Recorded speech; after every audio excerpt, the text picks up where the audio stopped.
بسم اللہ الرحمن الرحیم نحمده ونصلی علی رسوله الکریم اما بعد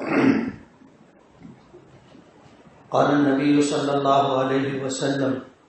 ان الدین یسر ولن یشاد الدین احد الا غلبہ فسددوا وقاربوا او کما قال علیہ الصلاۃ والسلام۔ معزز ماں اور بہنوں، شاید یہ میری زندگی کا پہلا موقع ہے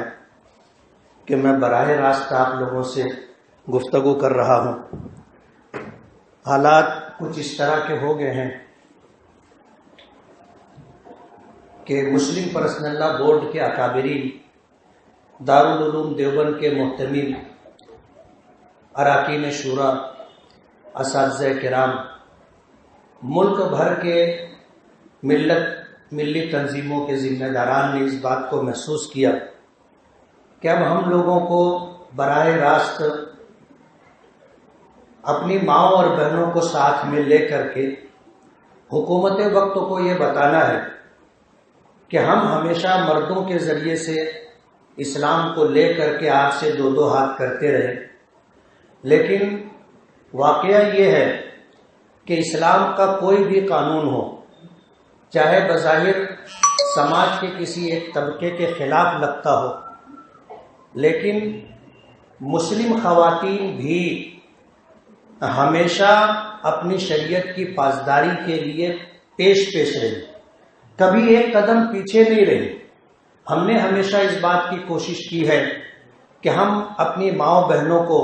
جنہیں ہم اپنی عزت، اپنی آبرو، اپنے سر کا تاج سمجھتے ہیں، کبھی ان کو ہم نے روڈ پر لا کر کے اس طرح کا کوئی مظاہرہ نہیں کیا، لیکن اس کا یہ مطلب نہیں ہے کہ سرکار اسلام کے خلاف کوئی قانون اگر پاس کرتی ہے تو ہماری مائیں اور بہنیں اسے قبول کر لیں گی، ایسا نہیں۔ اللہ کا بے پناہ احسان ہے کہ ہمیں اللہ نے ایمان عطا کیا ہے اور ہمیں اللہ نے اپنے محبوب نبی کا امتی بنایا ہے۔ اللہ پاک نے ہمیں قرآن کریم جیسی عظیم شاندار کتاب دی ہے، اور نبی کریم صلی اللہ علیہ وسلم کے ارشادات جو قرآن پاک کی تشریح اور تفسیر ہیں۔ ہمارے پاس اتنا بڑا علمی ذخیرہ ہے کہ پوری روئے زمین پر کسی بھی مذہب کے ماننے والوں کے پاس ایسا کوئی مذہبی اور دینی سرمایہ نہیں۔ آج پوری دنیا مل کر کے توریت کا اصلی نسخہ پیش نہیں کر سکتی، پوری دنیا عیسائیت مل کر کے انجیل کا اصلی نسخہ پیش نہیں کر سکتی، پوری دنیا مل کر کے زبور، جتنے آسمانی صحیفے تھے، اسی کے ساتھ ساتھ جتنی کتابیں کسی بھی مذہب سے متعلق ہوں، اپنی اصلی حالت میں آج دنیا میں کسی بھی مذہب کے ماننے والوں کے پاس نہیں، لیکن ہم مذہبی اعتبار سے مالا مال ہیں۔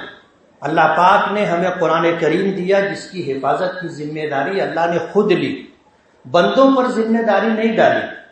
اور پھر نبی کریم صلی اللہ علیہ وسلم نے ایک آیت نازل ہوتی تھی، لکھنے والوں کو بلاتے تھے، لکھواتے تھے، اور آپ نے ہر آیت کے نزول کا سبب بھی بتایا کہ اللہ پاک نے یہ آیت کیوں اتاری، جس کو شان نزول کہا جاتا ہے۔ تمام حدیث کی کتابیں قرآن پاک کی تفسیر ہے، اس کی تشریح اور وضاحت ہے۔ اتنا بڑا ہمارے پاس مذہبی سرمایہ ہے اور اس طرح محفوظ ہے کہ آپ پوری دنیا میں نکل جائیں، قرآن کریم آپ کو ہر جگہ ایک جیسا ہی ملے گا، کہیں کوئی فرق نہیں ملے گا۔ دنیا نے ہمیشہ کوشش کی کہ قرآن کریم کو بدلا جا سکے، اسے محرف کیا جا سکے، اس میں ترمیم اور تبدیلی کی جا سکے، اور کوششیں کی، بڑی بڑی رقومات لگا کر کے اور بڑی بڑی ٹیمیں کھڑی کر کے، پلاننگ کر کے انہوں نے یہ سب کچھ کرنا چاہا، لیکن کبھی بھی کامیاب نہیں ہو سکے، اس لیے کہ ذمہ داری حفاظت کی اللہ نے بندوں کے سر نہیں رکھی۔ اللہ نے فرمایا اِنَّا نَحْنُ نَزَّلْنَا الذِّكْرَ وَإِنَّا لَهُ لَحَافِظُونَ، کہ قرآن کریم کو ہم نے نازل کیا ہے اور ہم ہی اس کی حفاظت کریں گے۔ اللہ پاک کا بے پناہ کرم اور احسان ہے کہ شریعت اسلامیہ نے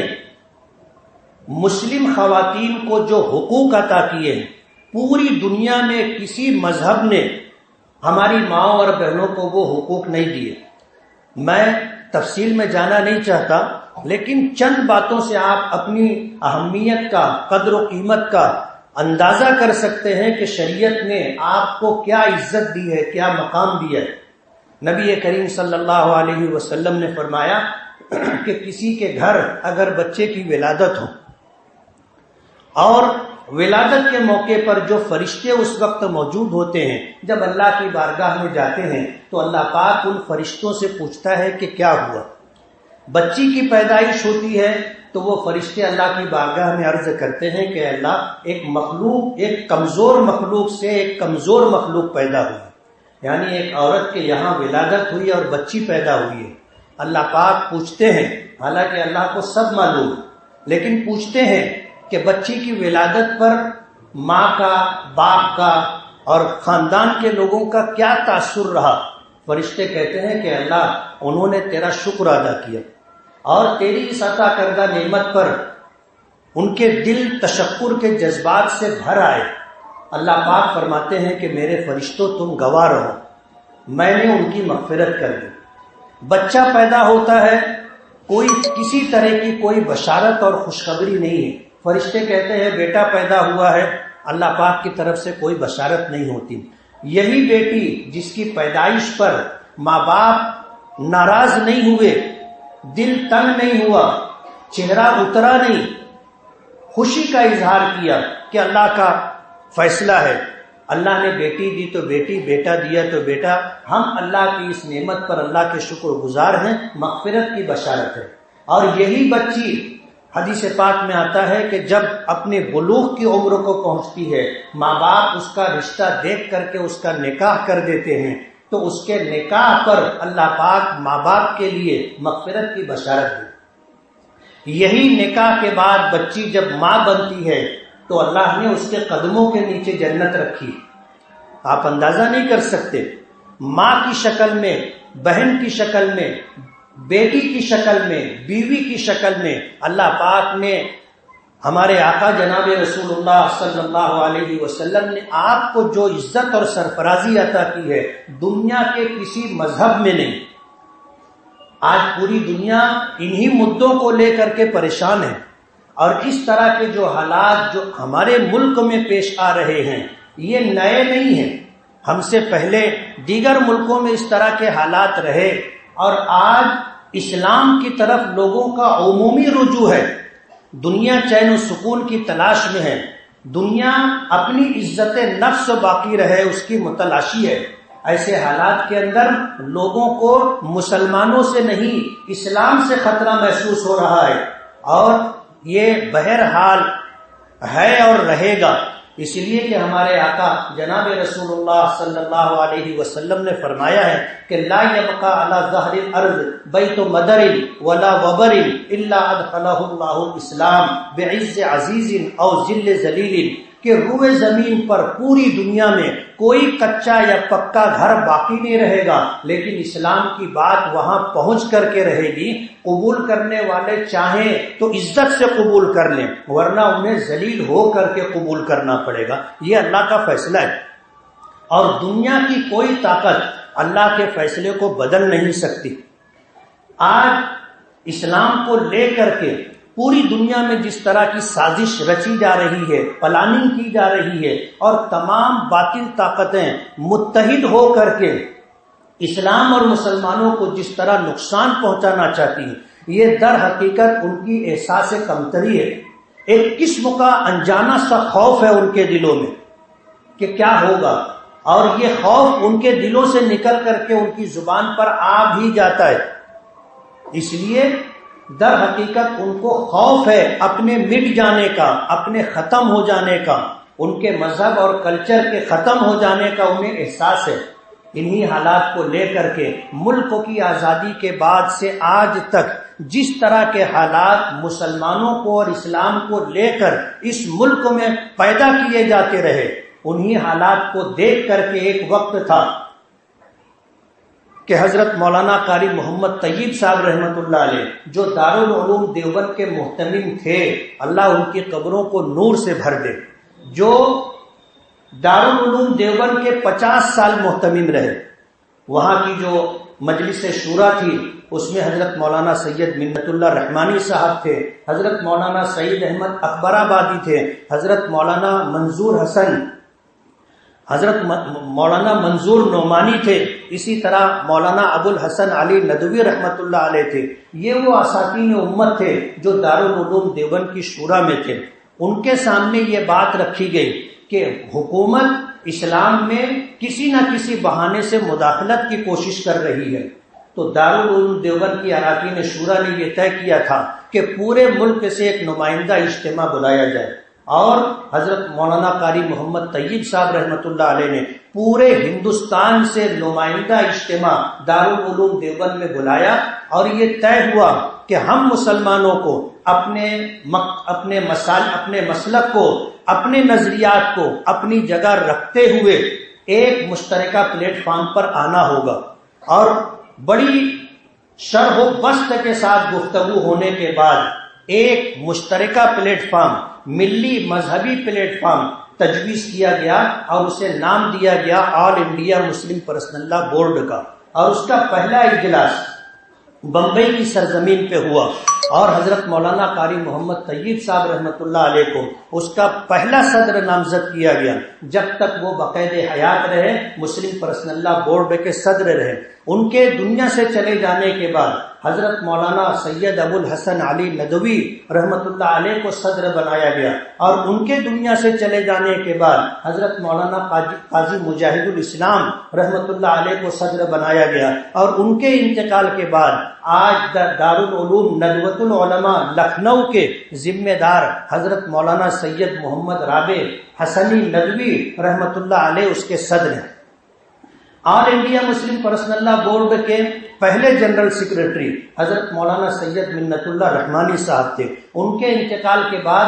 رکن شورا حضرت مولانا نظام الدین قائم قاسمی رحمت اللہ علیہ تھے، اور ان کے انتقال کے بعد آج آل انڈیا مسلم پرسنل لا بورڈ کے جنرل سیکرٹری حضرت مولانا سید محمد ولی رحمانی بنے۔ آل انڈیا مسلم پرسنل لا بورڈ کا وجود بڑی دقتوں اور پریشانیوں کے ساتھ ہوا۔ دکھ کی بات یہ ہے کہ ہم ایک اللہ، ایک قرآن، ایک نبی، ایک دین کے ماننے والے ہیں، لیکن ہم لوگ خانوں میں بیٹھے ہوئے برادری کے نام پر، مسلک کے نام پر اس طرح ہماری طاقت منتشر ہے، ہمارا شیرازہ بکھرا ہوا ہے۔ جس وقت آل انڈیا مسلم پرسنل لا بورڈ بنانے کی بات تھی تو بریلوی مکتب فکر کے جو علماء تھے اس وقت جو ذمہ دار تھے کسی صورت میں راضی نہیں ہو رہے تھے۔ حضرت مولانا قاری محمد طیب صاحب رحمۃ اللہ علیہ وہاں ان کے گھر پر پہنچے اور ان سے گفتگو کی، اور جب یہ دیکھا کہ یہ کسی طرح سے راضی نہیں ہو رہے ہیں تو قاری طیب صاحب رحمۃ اللہ علیہ نے اپنے سر سے عمامہ اتارا اور ان کے قدموں میں رکھا، اور اس وقت یہ بات کہی کہ میں اپنا عمامہ تمہارے قدموں میں رکھ رہا ہوں، صرف یہ درخواست لے کر کے آیا ہوں کہ ہم اپنے اپنے مسلک پر قائم رہتے ہوئے، اپنے اپنے اختلافات کو باقی رکھتے ہوئے ہم قوم و ملت کے ملی مسائل پر متحد ہو جائیں، تو آل انڈیا مسلم پرسنل لا بورڈ بنائے۔ اللہ نے جو دین ہمیں عطا کیا ہے یہ دین حضرت آدم کے زمانے سے چلا تھا، اور اس میں کمی بیشی ہوتی رہی، اور یہ 1,24,000 انبیاء کرام علیہم السلام سے گزرتا ہوا ہمارے آقا آخری نبی جناب رسول اللہ صلی اللہ علیہ وسلم تک پہنچا، اور پھر آپ کی نبوی 23 سالہ زندگی جب آپ 40 سال 1 دن کے ہوئے تو قرآن کریم کی پہلی وحی نازل ہوئی، بسم اللہ الرحمن الرحیم، اقرأ بسم ربک الذی خلق، خلق الانسان من علق، اقرأ وربک الاکرم الذی علم بالقلم، علم الانسان ما لم یعلم۔ یہ پہلی وحی کی 5 آیتیں تھیں جو غار حرا میں ہمارے آقا جناب رسول اللہ صلی اللہ علیہ وسلم پر نازل ہوئی۔ اس کے بعد 23 سال کے عرصے میں احکامات آتے رہے، کچھ احکامات منسوخ ہوئے، کچھ احکامات تبدیل ہوئے، اور جب آپ اپنی زندگی کے آخری سال میں تھے، حجۃ الوداع کے لیے تشریف لے گئے تو میدان مینا میں قرآن کریم کی آیت آپ پر نازل ہوئی، الیوم اکملت لکم دینکم واتممت علیکم نعمتی ورضیت لکم الاسلام دینا۔ اللہ پاک نے یہ وحی نازل فرمائی کہ ہم نے آج تمہارے لیے تمہارا دین مکمل کر دیا، وَأَتْمَمْتُ عَلَيْكُمْ نِعْمَتِي، اور تم پر اپنی نعمتیں تمام کر دی، وَرَضِيتُ لَكُمُ الْإِسْلَامَ دِينًا، اور تمہارے لیے ہم نے دین اسلام کو پسند کر لیا ہے۔ پوری دنیا میں جتنے ادیان ہیں، چاہے کبھی وہ آسمانی مذاہب رہے ہوں،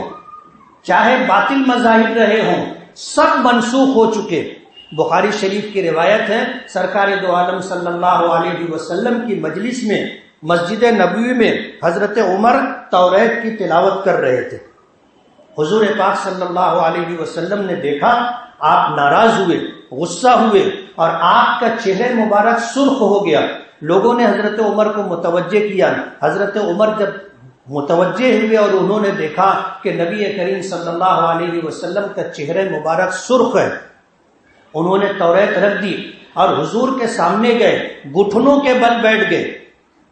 اور ان کی زبان سے نکلا، رضینا باللہ ربا وبالاسلام دینا وبمحمد نبی ورسولا، اور بار بار یہ بات کہتے رہے کہ میں اللہ کے رب ہونے پر راضی ہوں اور محمد صلی اللہ علیہ وسلم کے نبی اور رسول ہونے پر راضی ہوں، اور اسلام اللہ کا پسندیدہ دین اور نجات کا واحد راستہ ہے، اس کے دین ہونے پر راضی ہوں۔ اور یہ بار بار کہتے رہے، تب جا کر حضور پاک صلی اللہ علیہ وسلم کا غصہ کم ہوا، اور پھر اس کے بعد حضور نے جو بات فرمائی وہ میں آپ کو سنانا چاہتا ہوں کہ حضور نے فرمایا تھا کہ لو کان موسیٰ حیا لما وسعہ الا اتباعی، کہ عمر اگر اس وقت موسیٰ علیہ السلام بھی زندہ ہوتے تو میری اتباع اور پیروی کیے بغیر ان کے لیے بھی نجات کا کوئی راستہ نہیں تھا۔ ایسا دین اللہ پاک نے ہمیں عطا کیا ہے جو ہر اعتبار سے کامل و مکمل ہے۔ میں مسلمان ہوں، آپ مسلمان ہیں،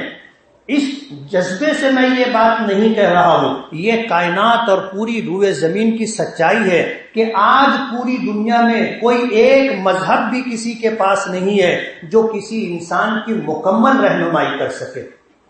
ہمیں جو دین ملا ہے، بچے کی پیدائش سے پہلے سے احکامات، بچے کے بوڑھے ہو جانے کے بعد، انتقال کے بعد تک کے احکامات ہماری شریعت دیتی، دنیا کے کسی مذہب میں نہیں ہے۔ اسی شریعت کا ایک حصہ طلاق بھی۔ سرکاری اعداد و شمار کے مطابق پورے دیش کا، پورے ملک کا سروے ہوا تو مسلمانوں میں طلاق کی جو شرح ہے وہ اتنی ہے کہ 200 نکاح میں ایک نکاح ایسا ہوتا ہے جو بے بناؤ کی وجہ سے، مزاج کے اختلاف کی وجہ سے، حقوق کی عدم ادائیگی کی وجہ سے یا اور کسی وجہ سے اس میں علیحدگی کی نوبت آتی ہے۔ اس کے برخلاف ہندو مذہب کے اندر مسلمانوں سے کئی گنا زیادہ ایسے مسائل ہیں کہ میاں بیوی کے درمیان اختلاف ہے اور ان میں علیحدگی بھی نہیں ہوئی، اس لیے کہ ان کے یہاں طلاق نہیں ہے، ان کے یہاں طلاق نہیں ہے۔ اگر انہیں علیحدگی اختیار کرنی ہوتی ہے تو پھر سب مل کر کے بہو کو زندہ جلا دیتے ہیں، اسے پھانسی پر چڑھا دیتے ہیں، اسے کنویں میں ڈھکیل دیتے ہیں، اسے زہر کھلا دیتے ہیں۔ ایسے اخبارات، کوئی دن ایسا نہیں ہوتا کہ اخبارات میں یہ خبر نہ آتی ہو۔ وہ لوگوں کی جان لے کر کے رشتے کو ختم کرتے ہیں۔ ہمارے یہاں الحمدللہ ایسا نہیں ہے، بلکہ یہ ہے کہ اگر میاں بیوی کے درمیان خدا نہ خواستہ اختلاف ہو جائے تو اس موقع پر کیا کرنا چاہیے، پوری تفصیل موجود ہے قرآن کریم میں۔ اللہ پاک کا ارشاد ہے فَعِظُوهُنَّ، مردوں کو چاہیے کہ اختلاف کی صورت میں وہ خود اپنی بیویوں کو سمجھائیں۔ بیوی اگر سمجھ لیتی ہے بہت اچھا،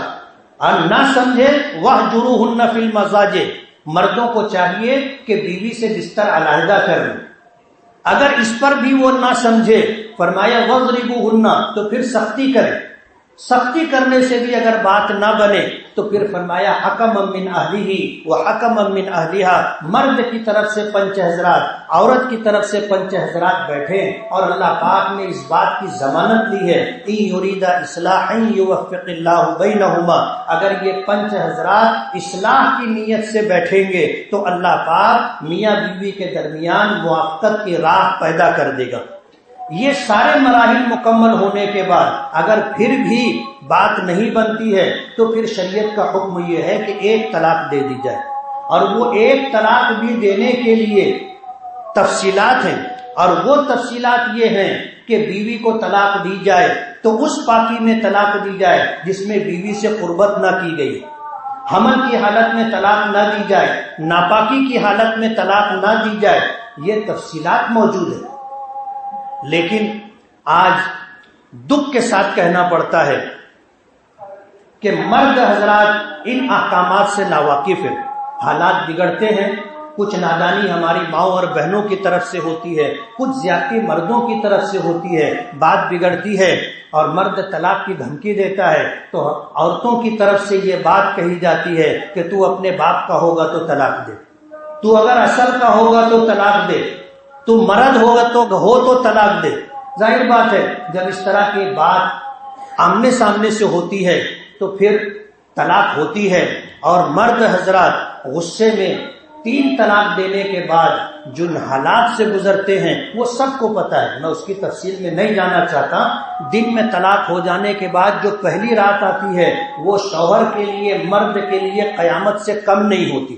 عورت پر تو جو گزرنی ہے وہ گزرتی ہے۔ میں ہمیشہ کہتا ہوں کہ رشتوں کے بنانے میں، رشتوں کو نبھانے میں 95% قربانی عورتوں کی طرف ہوتی ہے، اور 5% جو ہے بنانے کا معاملہ مردوں کی طرف سے ہوتا ہے۔ یہ اتنا بڑا فرق ہے مرد اور عورتوں کی طرف سے معاملات کے پیش آنے میں۔ لیکن 200 میں سے 1 نکاح کے ناکام ہونے کی وجہ سے کچھ ایسی خواتین جن کے ساتھ واقعی زیادتی ہوئی، ہم ایسا مان کر کے چلتے، ان لوگوں نے سپریم کورٹ کا دروازہ کھٹکھٹایا، سپریم کورٹ نے 3 طلاق پر پابندی لگا دی کہ کوئی شخص بھی 3 طلاق نہیں دے سکتا، اگر 3 طلاق دے گا تو وہ طلاق واقع نہیں ہوگی۔ یہ سپریم کورٹ کا فیصلہ تھا۔ اسی کے ساتھ سپریم کورٹ نے حکومت وقت کو پابند کیا کہ وہ قانون بنائے 3 طلاق کو لے کر کے۔ ظاہر بات ہے سپریم کورٹ کے ججوں کے دل میں کیا جذبات تھے، ان کی کیا نیت تھی، اللہ بہتر جانتا ہے، لیکن حکومت کو موقع مل گیا اور حکومت نے 3 طلاق تو جانے دیجیے، انہوں نے اسلام کے پورے نظام طلاق کو درہم برہم کر کے رکھ دیا، جس میں 1 طلاق بھی ہے۔ اگر کسی مرد نے 1 طلاق بائن دی، یا عورت نے شوہر کی زیادتی اور ظلم سے مجبور ہو کر کے خلا حاصل کیا، یا اس طرح اور 2-3 مسائل ہیں، 3 طلاق ہو، 1 طلاق بائن ہو، خلا ہو جو عورتوں کی طرف سے طلاق لی جاتی ہے، ان تمام صورتوں کے اندر سرکار نے قانون یہ بنایا کہ طلاق واقع نہیں ہوگی، طلاق واقع ہی نہیں ہوگی، اور طلاق دینے والے مرد کو 3 سال کی سزا ہوگی، جیل میں رہنا پڑے گا، اور اس میں ضمانت بھی نہیں ہوگی، اور اسی کے ساتھ کریلا اور نیم چڑھا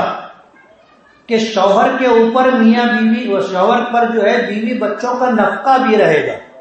اب جب وہ جیل میں ہوگا تو وہ اپنے بیوی بچوں کا خرچہ کیسے دے گا؟ یعنی ہمارا جو سماجی اور خاندانی گھریلو نظام ہے پورا درہم برہم ہو جائے گا۔ ایسے حالات کے اندر مسلم پرسنل لا بورڈ کے ذمہ داران نے یہ فیصلہ لیا کہ ہمیں اب اپنی ماں اور بہنوں کو لے کر کے انہیں روڈ پر لا کر کے اس کالے قانون طلاق ثلاثہ بل کی مخالفت میں ہمیں احتجاج کروانا ہے، ہمیں مظاہرہ کروانا ہے، اور حکومت وقت کو بتانا ہے کہ اگر 150 خواتین نے یا 10-20 خواتین جو سپریم کورٹ پہنچی تھی وہ پورے ملک کی مسلم خواتین کی نمائندہ نہیں ہے، یہ 10-20 خواتین جو سپریم کورٹ گئی تھی اور ان کے ہمنوا عورتوں کی 150 کی جو تعداد ہے، یہ ملک میں بسنے والی 10-11 کروڑ خواتین کی نمائندگی نہیں کر سکتی، اور سرکار کے بنائے ہوئے کالے قانون اور یہ اندھے قانون کے خلاف ہماری مائیں اور بہنیں مظاہرہ کر کے مخالفت کر کے سرکار کو یہ بتانا چاہتی ہیں کہ ہمیں اللہ کا قانون منظور ہے، ہمارے نبی کی شریعت ہمیں منظور ہے، ہم اسی شریعت پر زندہ رہنا اور اسی شریعت پر مرنا پسند کرتے ہیں۔ دنیا میں اگر ہمارے ساتھ ظلم و زیادتی ہوئی تو ہم اس کو گوارا کر لیں گے، لیکن اپنی آخرت خراب نہیں کریں گے۔ وجہ اس کی یہ ہے کہ اگر اللہ اس کے رسول کے کسی ایک قانون کو بھی ہم نے اگر ٹھکرایا اور اس کے مقابلے میں ہم نے کوئی دوسرا قانون جو اس کے خلاف تھا اس کو مانا اور قبول کیا تو آپ یقین مانو ہم ایمان سے محروم ہو جائیں گے۔ اور ظاہر بات ہے جو ہماری مائیں اور بہنیں اسلامی قانون کو فیصلے کو نہیں مانتی ہیں اور کورٹ تک پہنچ جاتی ہیں، ان کی زندگی کیسی ہوتی ہے اور کن کن مراحل سے ان کو گزرنا پڑتا ہے، میں وہ اس موضوع پہ تفصیل سے نہیں کہنا چاہوں گا۔ بات یہ ہے کہ شروع میں تو باپ کہو، بھائی کہو، ماں کہو، سبھی موافقت میں ہوتے ہیں کورٹ میں جانے کے۔ جب ایک مرتبہ کورٹ پہنچ جاتی ہے، پہلی دوسری تاریخ پر کوئی گھر کا آدمی ساتھ میں چلا جاتا ہے، اس کے بعد ہوتا یہ ہے کہ سب اپنے کام سے لگے ہوتے ہیں، نہ باپ کو فرصت ہوتی ہے نہ بھائی کو فرصت ہوتی ہے کہ اپنی بیٹی کے ساتھ یا اپنی بہن کے ساتھ کورٹ تک جائے۔ پھر اس عورت کو تنے تنہا کورٹ تک جانا پڑتا ہے، اور وہاں جانے کے بعد جو بے آبروئی ہوتی ہے، جو بے عزتی ہوتی ہے، اس کا آپ اندازہ نہیں کر سکتے۔ مسلم پرسنل لا بورڈ نے ان تمام حالات کو دیکھتے ہوئے مسلم خواتین کے احتجاج کا ایک فیصلہ لیا۔ حضرت مولانا سید محمد ولی رحمانی دامت برکاتہم، اللہ ان کی عمروں میں برکت عطا فرمائے، ان کے فیض کو اللہ تعالیٰ تا دیر قائم اور باقی رکھے، ان کا خط آیا اور مسلم پرسنل لا بورڈ کی طرف سے یہ ہمیں تاکید کی گئی کہ ہم اپنی ماؤں اور بہنوں کا جلوس نکالیں اور سرکار کو بتائیں کہ یہ سب خواتین وہ ہیں جنہیں اسلام پسند ہے، اللہ اس کے رسول کا قانون پسند ہے، سرکار کا بنایا ہوا طلاق ثلاثہ کا بل جو لوک سبھا میں منظور ہو چکا، راجیہ سبھا میں منظور نہیں ہوا ہے، وہ ہمیں منظور نہیں ہے۔ یہ آپ کی طرف سے سرکار کے سامنے مخالفت جانی چاہیے۔ اس کے لیے مسلم پرسنل لا بورڈ کے حکم پر مالیگاؤں کے مسلم پرسنل لا بورڈ کے ذمہ داران، تمام مدرسوں کے شیخ الحدیث، اکابرین علماء، تمام مکاتب فکر اور مسالک کے ذمہ داران، تمام سیاسی پارٹیوں کے نمائندے، سب نے جمع ہو کر کے مشورہ کیا کہ کیا کرنا چاہیے، اور اس مشورے میں یہ طے ہوا کہ آنے والی جمعرات کو 15 فروری دوپہر 2 بجے اے ٹی ٹی ہائی اسکول میں جمع ہونا ہے، اور 2 بجے وہاں سے جلوس نکلے گا جو ایڈیشنل کلیکٹر کورٹ کے سامنے وہاں جائے گا، اور جن خواتین کو طے کیا گیا ہے وہ خواتین میمورنڈم ہماری طرف سے مذمتی میمورنڈم تیار کیا جائے گا، وہ ایڈیشنل کلیکٹر کو دیں گے، اور اس کے بعد اے ٹی ٹی ہائی اسکول واپسی ہوگی اور پھر آپ کو اپنے اپنے گھر جانا ہے۔ آج یہ درخواست لے کر کے یہ گزارش کرنے کے لیے مسلم پرسنل لا بورڈ کی طرف سے میں آپ کے درمیان کھڑا ہوں، اور یہ میری زندگی کا پہلا واقعہ ہے کہ میں اس طرح اپنی ماں اور بہنوں سے گفتگو کر رہا ہوں، لیکن حالات نے ہمیں مجبور کر دیا۔ آج جمعرات کے ہونے والے احتجاجی جلوس کو کامیاب کرنے کے لیے آپ سب سے ہماری یہ گزارش ہے کہ 1 بجے تک اپنے کاموں کو ختم کر لے یا کاموں کو آگے پیچھے کر لے، اور اے ٹی ٹی ہائی اسکول 2 بجے سے پہلے پہنچنے کی کوشش کریں، اور پھر آپ 2 بجے وہاں سے جلوس نکلے گا اور ایڈیشنل کلیکٹر آفس تک جائے گا، اور اس کے بعد آپ کی واپسی ہوگی، A T T high school پر دعا ہوگی، اور آپ کو اپنے اپنے گھروں پر آنا ہے۔ مالیگاؤں کی تاریخ میں سیاسی لوگوں نے 150 خواتین کے جلوس نکالے ہیں، لوگ نکالتے بھی رہتے ہیں، ہم نے کبھی یہ جسارت نہیں کی۔ آج مجبور ہو گئے مسلم پرسنل لا بورڈ ہندوستان کے بڑے بڑے اکابرین علماء کے فیصلے کے بعد کہ ہمیں اپنی ماؤں اور بہنوں کا جلوس نکالنا ہے، ہم نے یہ فیصلہ کیا ہے کہ پورے پردے کے ساتھ، برقعے کے ساتھ ہماری تمام مائیں اور بہنیں اس جلوس میں شامل ہوں گی، اور آج شریعت کے تحفظ کے لیے،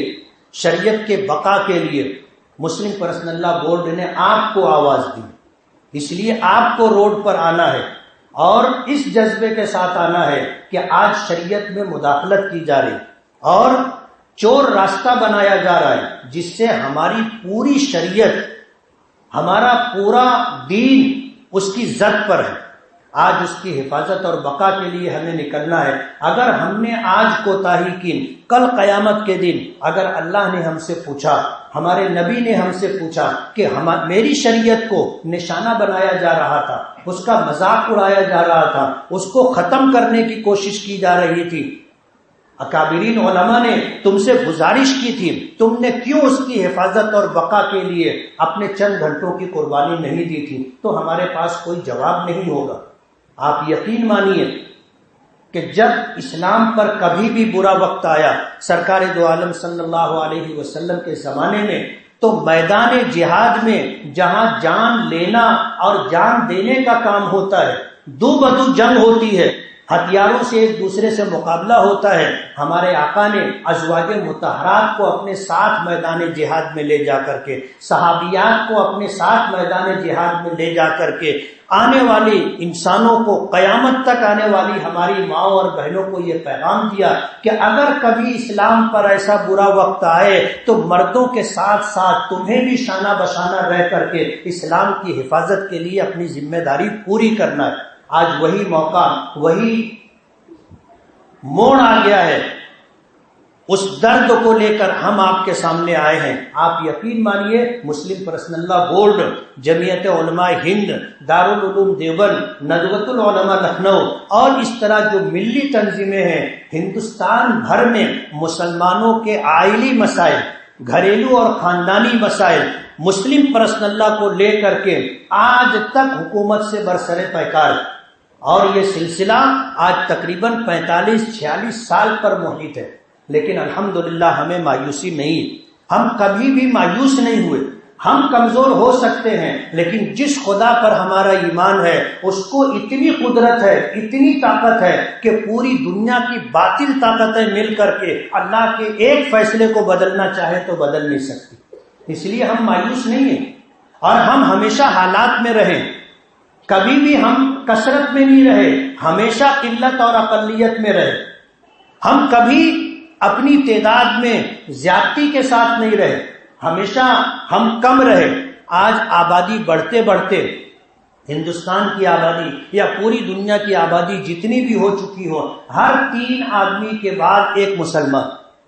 ہر 3 آدمی کے بعد ایک مسلمان، یعنی ہم چوتھائی ہیں۔ کبھی ہم ایسا نہیں رہا کہ ہم آدھے ہو گئے ہوں یا آدھے کے اوپر ہو گئے ہوں، لیکن حالات رہے۔ کسی نے کہا ہے ستیزہ کار رہا ہے ازل سے تا امروز، چراغ مصطفی سے شرار بو لہبی، کہ حق اور باطل کی مقابلہ آرائی چلتی رہے گی اور قیامت تک چلتی رہے گی۔ اس لیے ہم مایوس نہیں ہیں۔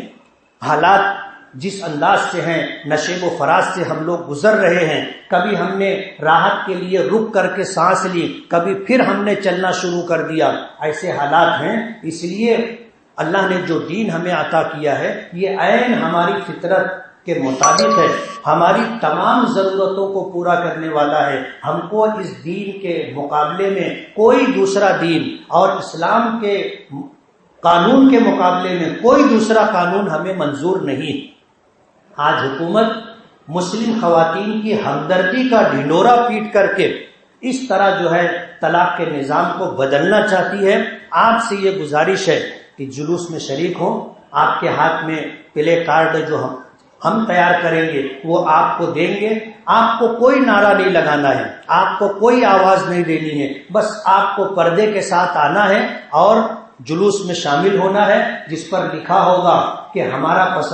پسندیدہ دین اسلام ہے، ہم اسی پر جینا اور مرنا پسند کرتے ہیں، ہم اسلام کے مقابلے میں کوئی دوسرا دین، ہم اسلامی قانون کے مقابلے میں کوئی دوسرا قانون کبھی بھی قبول نہیں کر سکتے۔ آج سرکار جو طلاق ثلاثہ کا بل لا رہی ہے ہم اس کی مخالفت کرتے ہیں۔ صدر جمہوریہ نے 28 جنوری کو دونوں ایوانوں میں پارلیمنٹ میں جو مشترکہ خطاب کرتے ہوئے مسلم خواتین کے لیے نازیبہ جملے استعمال کیے ہیں، ہم اس کی مذمت کرتے ہیں۔ ایسے جملے ہوں گے، سلوگن ہوں گے جو پلے کارڈ پر ہوں گے، بس آپ کو چند گھنٹوں کی قربانی دینی ہے. یہ گزارش لے کر کے میں آپ کے سامنے آیا ہوں، اور میں یہ امید کرتا ہوں کہ انشاءاللہ ہماری مائیں اور بہنیں اس سے پیچھے نہیں رہیں گی. تمام کاموں کو آگے پیچھے کر کے آپ کو شریعت کی بقا تحفظ کے لیے، اللہ اس کے رسول کی خوشنودی حاصل کرنے کے لیے آپ کو جلوس میں آنا ہے. اور آپ آئیں گے، پردے کے ساتھ آئیں گے، اللہ کا ذکر کرتے رہیں گے، دعا کرتے رہیں گے، تاکہ ہم اپنے مقصد میں کامیاب ہوں اور ہماری شریعت باقی رہے، ہماری شریعت تابندہ اور پائندہ رہے، اور اللہ ہمیں اسی دین و شریعت پر زندگی بھی دے، اور جب ہمیں ہمارے جانے کا وقت ہو تو اللہ تعالیٰ اسی دین و شریعت پر ہمیں خاتمہ بھی عطا کرے. آمین. وآخر دعوانا ان الحمد للہ رب العالمین. دعا کر دیں. بسم اللہ الرحمن الرحیم. الحمد للہ رب العالمین. اللہم صلی وسلم مبارک علی سیدنا.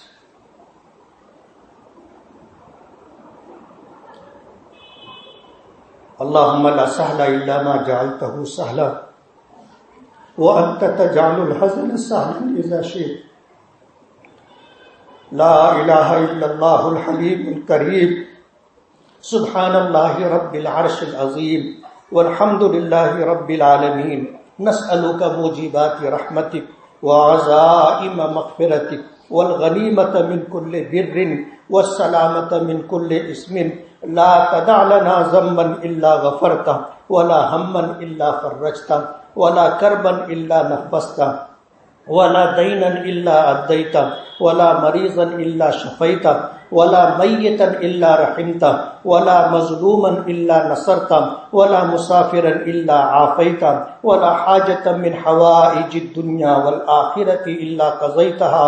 یا ارحم الراحمین یا اکرم الاکرمین یا ذی الجلال والاکرام. اے اللہ ہمارے گناہوں کو معاف فرما، ہماری خطاؤں سے درگزر فرما، ہمارے عیبوں کی پردہ پوشی فرما. اے اللہ ہم آپ کے عاجز اور کمزور بندے ہیں، قدم قدم پر آپ کی مدد کے محتاج ہیں. اے اللہ تیری مدد کے بغیر اس کائنات میں پتہ بھی نہیں ہلتا. آج جو ہماری شریعت پر برا وقت آیا ہے، پروردگار عالم ہمیں اس بات کا اقرار ہے کہ ہماری نادانیوں کی وجہ سے، ہم میں سے کچھ مردوں کی زیادتی کی وجہ سے آج یہ برے دن ہمیں دیکھنے پڑ رہے ہیں. پروردگار عالم ہمیں معاف کر دے. اے اللہ ہمیں معاف کر دے. ہم میں سے جن لوگوں نے یہ کوتاہی کی ہے، اے اللہ عافیت کے ساتھ ان کی اصلاح فرما دے. پروردگار عالم ہم تیرے احسان مند ہیں، تیرے شکر گزار ہیں. تو نے اپنے کروڑوں بندوں میں سے ایمان کے لیے ہمیں چنا، اپنے محبوب نبی کا امتی بنایا. آپ نے ہمیں قرآن کریم جیسا دستور حیات اور نظام زندگی عطا کی. پروردگار عالم ہم سے کوتاہی ہوتی رہی، ہم نے اپنے نظام زندگی اور اپنے محبوب نبی کے طریقے کو چھوڑ کر غیروں کے طریقے کو اپنا کر زندگی گزارتے رہے. پروردگار عالم ہمیں اپنے جرم کا اقرار اور اعتراف ہے. اے اللہ ہمیں معاف کر دے. اے اللہ ہمیں معاف کر دے. اے اللہ ہمیں معاف کر دے. اے اللہ ہم آپ سے سچی اور پکی توبہ کرتے ہیں کہ تیرے دین پر جینے کی اور تیرے دین پر مرنے کی کوشش کریں گے. پروردگار عالم ہماری پیشانیاں اور دل آپ کے قبضے قدرت میں، ہم آپ سے ہدایت کی بھیک مانگتے ہیں. اے اللہ ہم آپ سے ہدایت کی بھیک مانگتے ہیں، ہم آپ سے ہدایت کی بھیک مانگتے ہیں. پروردگار عالم ہمیں کامل ہدایت عطا فرما، کامل ایمان عطا فرما، کامل اسلام عطا فرما، کامل اخلاق عطا فرما. ہماری زندگیوں کو دین سے مزین فرما، سنتوں سے سنوارنے کے فیصلے فرما. اے اللہ ہمارے گھروں میں دین کو داخل فرما، ہماری نسلوں میں دین کو جاری فرما، ہماری نسلوں میں اپنے دین کے داعی پیدا فرما، اپنی کتاب کے حافظ پیدا فرما، اپنے علوم کے عالم پیدا فرما، اپنے دین کے محافظ اور مددگار پیدا فرما. قیامت تک آنے والی ہماری نسلوں کو اے اللہ ظاہری اور باطنی خوبیاں عطا فرما، ظاہری اور باطنی عیوب سے پاک رکھنے کے فیصلے فرما. پروردگار عالم قیامت تک آنے والی ہماری نسلوں کی حفاظت فرما. پروردگار عالم انہیں عزت والی زندگی عطا فرما، انہیں چین و سکون عطا فرما۔ پروردگار عالم قیامت تک آنے والی نسلوں کو اپنی زندگی کے مقصد پر کھڑا فرما اور زندگی کے مقصد کو پورا کرنے کی توفیق عطا فرما۔ پروردگار عالم اتنا بڑا مجمع جس میں چند مرد ہیں، ہزاروں خواتین ہیں، اے اللہ دنیا جانتی ہے کہ جب کسی سے کوئی قصور ہو جاتا ہے اور اس کے خاندان کی عورتیں اگر اس کی معافی کے لیے کسی کے دروازے پر چلی جاتی ہے تو سخت سے سخت دشمن کا دل بھی نرم پڑ جاتا ہے۔ اے اللہ ان تمام خواتین کی موجودگی میں اے اللہ ہم تیرے سامنے ہاتھ پھیلائے ہیں، اے اللہ اس مجمع کی لاج رکھ لے۔ اے اللہ اس میں کتنی خواتین ایسی ہیں جو تہجد گزار ہیں، جو شب بیدار ہے، جو 5 وقتہ نمازوں کا اہتمام کرتی ہیں، جنہوں نے کبھی گناہ کا راستہ اختیار نہیں کیا۔ پروردگار عالم ان کی برکت سے، ان کے صدقے میں اے اللہ ہماری دعا کو قبول فرما لے۔ اے اللہ اسلام کو عظمت عطا فرما، اسلام کو پوری دنیا میں عام کرنے کے فیصلے فرما۔ پروردگار عالم اسلام دشمن طاقتوں کو ناکام فرما۔ اپنے دین کی حفاظت کی ذمہ داری آپ نے خود لی ہے، اے اللہ اس دین کی حفاظت کے لیے سبب کے درجے میں ہمیں بھی قبول فرما لے، ہماری نسلوں کو بھی قبول فرما لے۔ پروردگار عالم ہم میں جو بیمار ہیں انہیں صحت اور شفا عطا فرما، جو پریشان حال ہیں ان کی پریشانیوں کو دور فرما، جو بے روزگار ہیں اے اللہ انہیں جائز اور حلال روزی نصیب فرما، جو بے اولاد ہیں ان کو نیک اور فرما بردار اولاد عطا فرما۔ اے اللہ جن کی اولاد نافرمان ہے ان کو اپنے ماں باپ کے لیے، خاندان کے لیے نیک نامی عزت کا ذریعہ بنا، آنکھوں کی ٹھنڈک بنا، اولاد کے غموں سے، اولاد کے دکھوں سے، اولاد کی بے راہ روی سے ہماری حفاظت فرما۔ اے اللہ ہم میں جو مقروض ہیں ان کے قرضوں کی ادائیگی کا غیب سے انتظام فرما۔ اے اللہ جن کی بہنیں، بیٹیاں، بچے بے نکاحی زندگی گزار رہے ہیں، اے اللہ جو اچھے رشتوں کا انتظار کر رہے ہیں، پروردگار عالم ان سرپرستوں کی آنکھوں کو ٹھنڈک عطا فرما، تمام بچوں بچیوں کو اے اللہ اچھا رشتہ عطا فرما، انہیں شاد اور آباد فرما، انہیں دین کا داعی مبلغ بنا، ان کی گود میں دین کے سپاہی پیدا فرما۔ پروردگار عالم جو بے گھر ہیں انہیں گھر عطا فرما۔ اے اللہ یہ اتنا بڑا مجمع کسی سخی کے دروازے پر جا کر دو پیسے کی بھیک مانگے تو وہ واپس نہیں کرے گا۔ اے اللہ تیرے در پر ہاتھ پھیلائے ہوئے، تیرے خزانے لامحدود ہیں، اے اللہ ہماری مانگی ہوئی دعائیں قبول کر لینے سے اور مانگی ہوئی چیزیں عطا کر دینے سے آپ کے خزانے میں ایک ذرے کی بھی کمی نہیں آئے گی۔ اے اللہ ان اٹھے ہوئے ہاتھوں کی لاج رکھ لے۔ ہماری ماؤں نے، بہنوں نے اپنے ہاتھ پھیلا کر کے، اپنے دامن کو پسار کر کے آج تیرے سامنے دعاؤں کے لیے ہاتھ اٹھائے ہیں۔ پروردگار عالم ہمیں ناکام اور نامراد واپس نہ فرما۔ اے اللہ تیرے نبی نے فرمایا کہ تو دے کر خوش ہوتا ہے،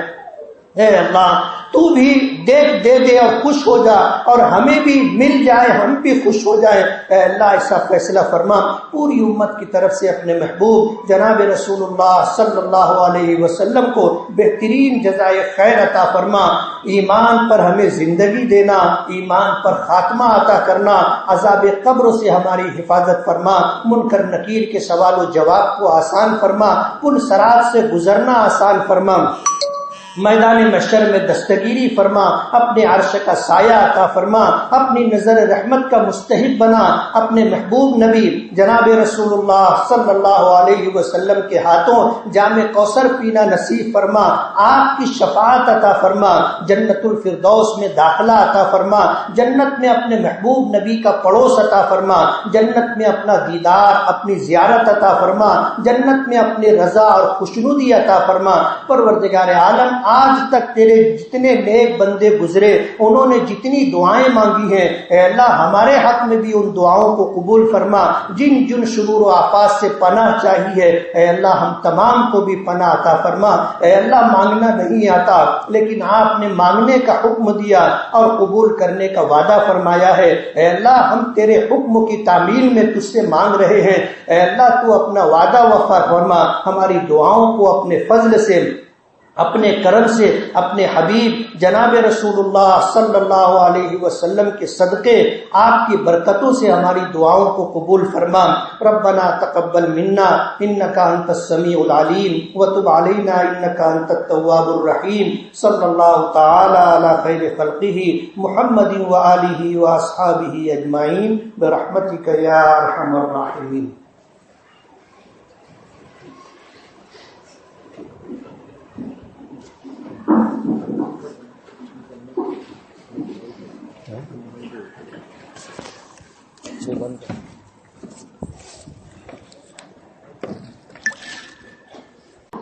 بسم اللہ الرحمن الرحیم. نحمدہ